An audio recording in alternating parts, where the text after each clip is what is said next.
নমস্কার। আমার ঠিক 1 বছর আগের একখানি কবিতা পাঠ করে শোনাচ্ছি।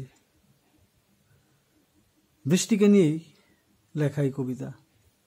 বৃষ্টি হচ্ছে না, বৃষ্টি ধারা ঝরে না আর, বৃষ্টি ধারা ঝরে না আর, আষাঢ় গেছে কবে, শ্রাবণটাও যাচ্ছে বোধহয়, কৃষক ফুঁসে ক্ষোভে। ক্ষেতের ফসল খেতেই মরে, মাঠ শুকিয়ে ফালা, ভাইটি আমার খেতে বসেই মেটায় মনের জ্বালা।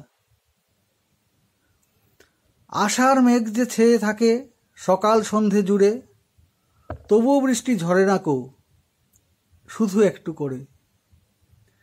বৃষ্টি ছাড়া সৃষ্টিটা যে এমনি যাবে মারা, থাকবে না যে পরে কিছুই শূন্য গ্রহ ছাড়া।